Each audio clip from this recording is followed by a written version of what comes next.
Have you ever met someone and just instantly thought, wow, they've really got it all together? They look sharp, speak confidently, and you just get this feeling they're super smart, kind, and successful.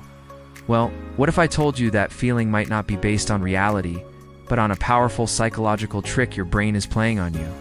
This is called the halo effect, and it's one of the most fascinating biases that shapes our social world. The halo effect is basically a mental shortcut. When we see one positive trait in a person, our brain tends to assume they have other positive traits as well. The classic example is physical attractiveness. Studies have shown time and time again that we often perceive attractive people as being more intelligent, more trustworthy, and more competent, even when we have zero evidence to back that up. It's like their good looks create a halo that makes everything else about them seem better. This concept was first identified by a psychologist named Edward Thorndike back in the 1920s.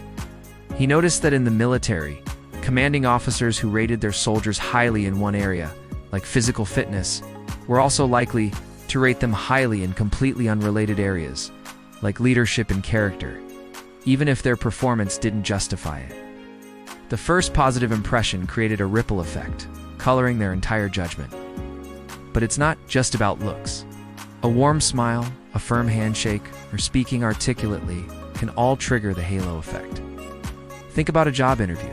If you walk in looking polished and start with a confident, well-spoken introduction, the interviewer is more likely to view your answers to their questions more favorably. That initial positive spark makes them want to see the best in you. It's why the advice dress for the job you want, not the job you have, actually works. It's not just about the clothes. It's about activating the halo effect in your favor. The same thing happens with brands. If you love one product from a company, you're more likely to assume their other products are also high quality. Apple is a master of this. The sleek design and user-friendly experience of the iPhone cast a halo over their other products, like MacBooks and Apple Watches. You trust the brand because your first positive experience makes you believe everything else they do must be great too. Now, this all sounds pretty useful if you want to make a good impression. But the halo effect has a dark side, often called the horn effect. If our first impression of someone is negative, we tend to assume the worst about them in other ways too. If someone shows up late to a meeting or has a typo in their first email, we might unconsciously label them as lazy or incompetent in general. We've all been guilty of this. See one flaw, and suddenly, a metaphorical set of horns appears, making it hard to see their good qualities.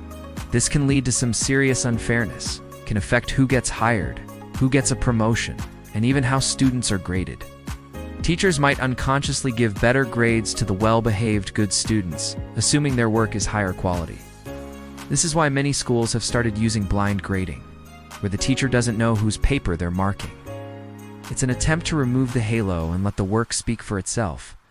So how can we fight this bias in our own minds? The first step is just being aware of it. The next time you form a strong instant opinion about someone, positive or negative, take a second to pause. Ask yourself, what evidence do I actually have? Am I judging their overall character based on one single trait, like their appearance or the way they talk? Try to separate the different aspects of a person.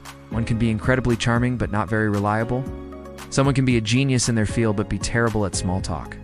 People are complex and multidimensional. Resisting the urge to paint everyone with a single broad brush is key to making fairer and more accurate judgments. And when it comes to yourself, remember the power of a first impression.